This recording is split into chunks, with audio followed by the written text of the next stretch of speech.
I am thrilled with where the organization is heading. But on the flip side, I am of the opinion that if there's not some improvement in the win column this year, I am of the opinion that that's a problem. Like I do think that, no, like there is no way that we're going to deal with health the same way as we did last year. What is going on? I want to welcome you from Half Court for today, Monday, August 8th, 2022. I'm your host, Sean Murphy, alongside my duo, my guy, Jeff. Hi, Freddie. Jeff, what it do, baby? Happy Monday. We're here. Another week without basketball. That's the perfect reaction to it, Sean. I'm doing good. I'm excited for the NBA to get back. I'm excited to see a lot of things this year that we talk about in these videos. And if you haven't already, go back and watch these videos because we've covered everything this offseason and before the draft. But yeah, it's the time of the year where you're I guess relaxing, but you're also ready at all times because you don't know what's going to happen with, especially like the other day, I freaked out because we re-signed Rodney Magruder, and I thought, like when I first saw the notification, I'm like, what is it? And then I see Pistons re-signed Rodney Magruder. I'm like, all right, like Dude, I thought it was some big news. I didn't know what to expect. You like, as like when you're younger, you're like, oh, it's the preseason, who cares? But then as you grow up, you get more desperate for that stuff. So like I know like the NFL preseason starting this week, and I am like elated. I'm like, let's go, man. So I know I'm excited for that. I know a lot of people out there might be excited for football, but this isn't a football channel, Jeff. This is a basketball channel. We talk basketball here. So we're going to do that today. Yeah, we're talking basketball here. But, Jeff, we're going to talk specifically.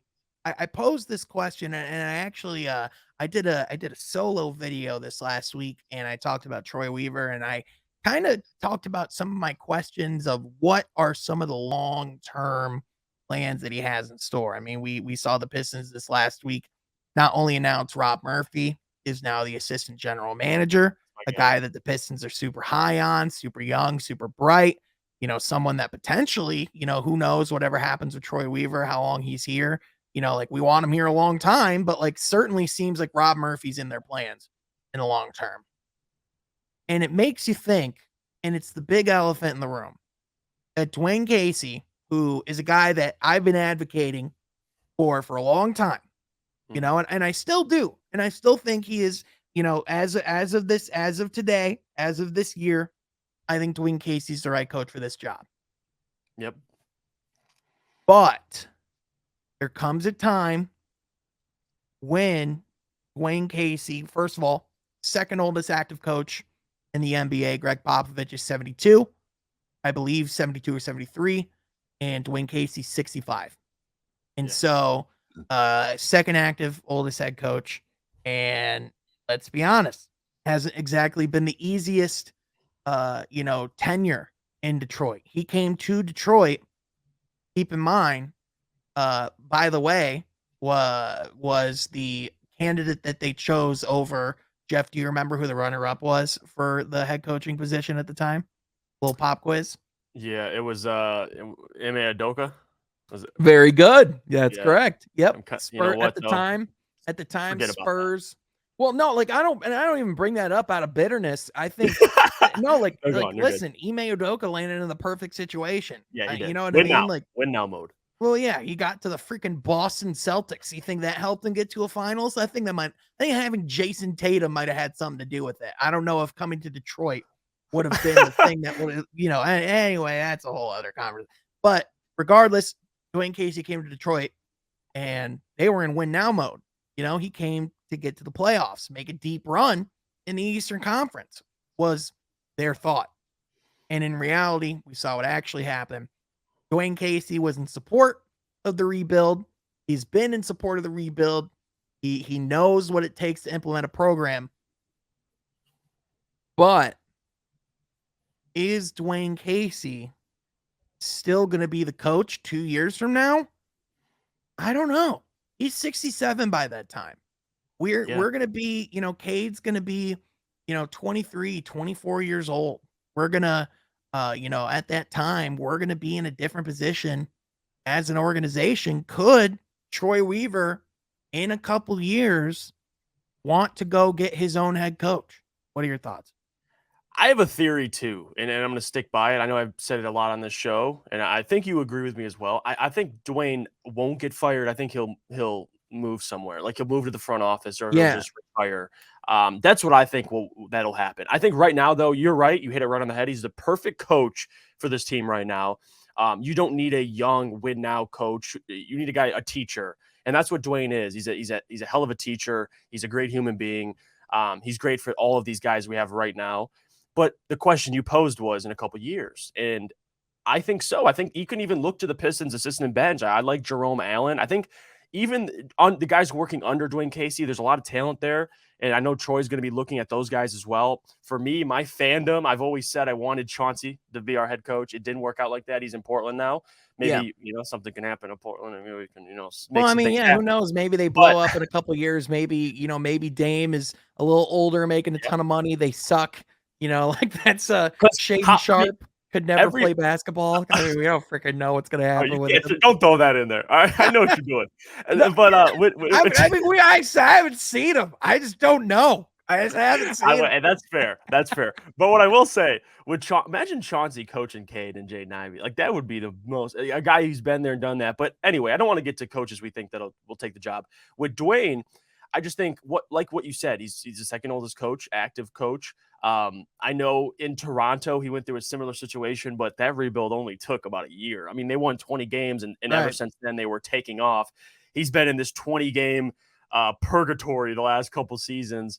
And I'm curious to see how Troy approaches it because I know Troy really does appreciate and love Dwane Casey as well. So I'm curious to see what happens there. I don't think he gets fired, but when it happens is when this team is hitting their prime and they're ready to Right. win now. If Troy looks at this situation and sees that they have a team that's not only of guys hitting their primes, getting better, but they have cap space, they've added a bunch of talent, and they feel like, all right, this team can make a run in the Eastern Conference, and you don't think Dwane is that guy, right, as of right now in 2 years, then that's when the decision's made. But as of right now, I mean, you're under no pressure. Can Dwane get this team 35 wins? Yes. I mean, I think Dwayne's still a great coach.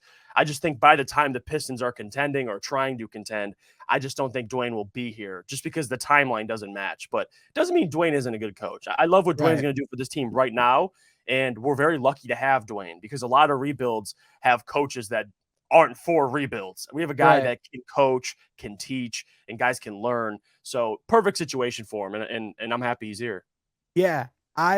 Do you think this season could kind of be a kind of a wait and see approach for him in the sense of this season could gauge how much longer he goes. Like if this team like is competitive and is actually trying to go out and win some basketball games and maybe Yeah, does sneak into a playoff somehow. Like do you think that that potentially could get Dwayne Casey if he sees some success potentially could get him to try to see this through a couple more years? Or do you think maybe if this, or on the flip side, if this team shows that they're still, kind of they're a year away from being a year away, yeah, they're, they go in the lottery again, get top 6 or top 7, right. do you think maybe at that point he goes, "Hey, yeah, we could do a year or 2 left," but nah. No, if you Does win, that make sense? Do no, you think yeah, the success of the team is gonna gauge them for him? yeah. If they win, if they go out and win 20 games again, like that's not easy to digest, especially for doing Casey. So I think yes, you're actually it's a great question because we've never actually brought that question up. How much this season really matters for him? If they come out and they win 35 to 40 games and they look better with a rookie Jaden Ivey, guys are getting better because that's what you look at with Dwayne. Are guys getting Yeah, better? Are they improving? yeah, How is the player development?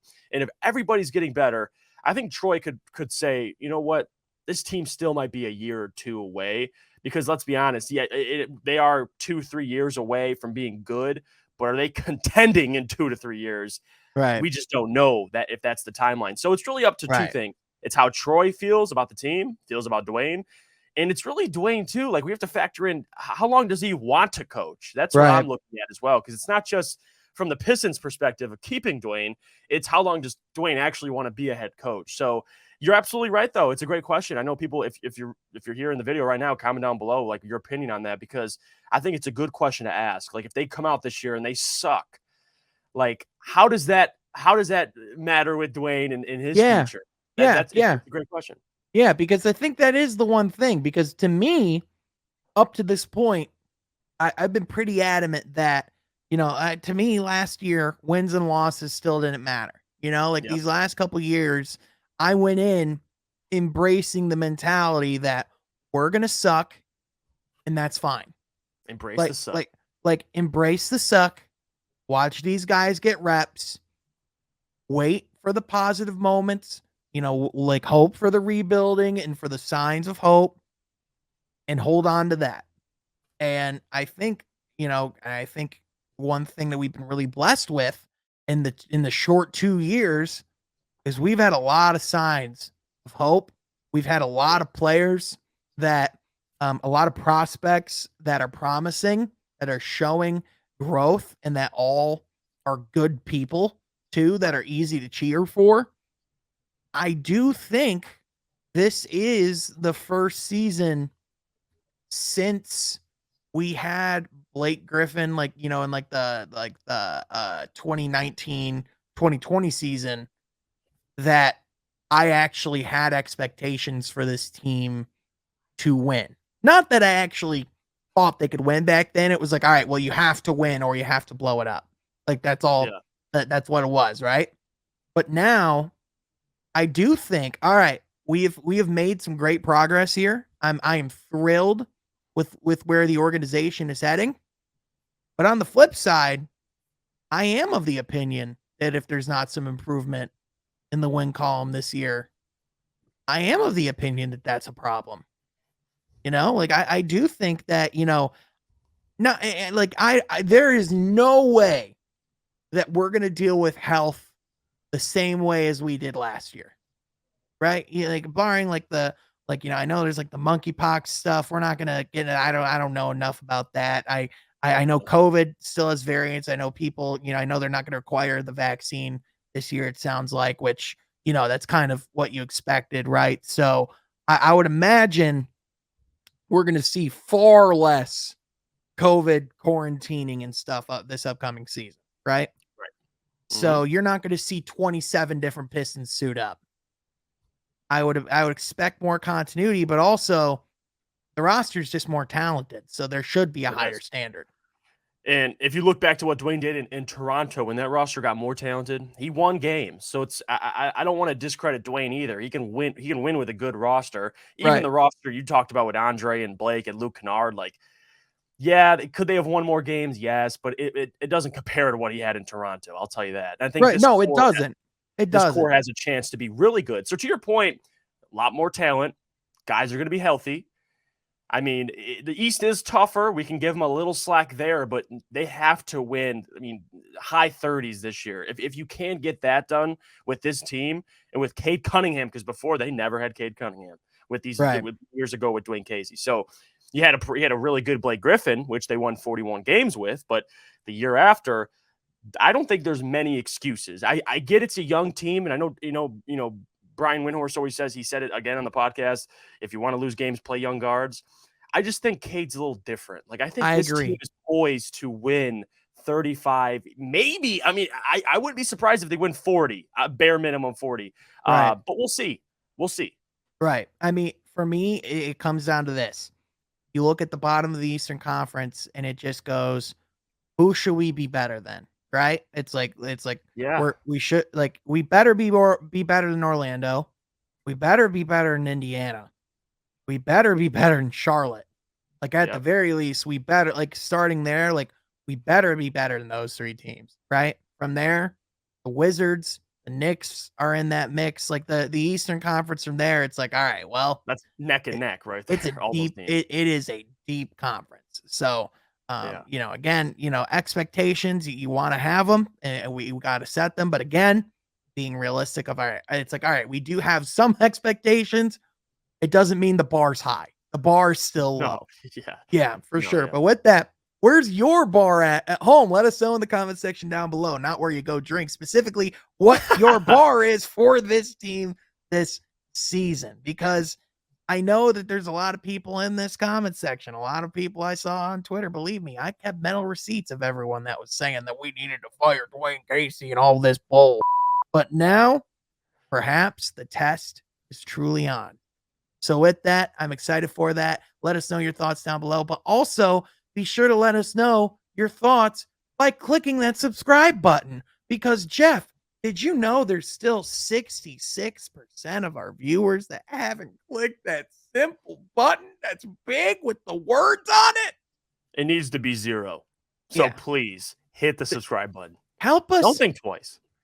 join this initiative. Imagine like sad music playing in the background.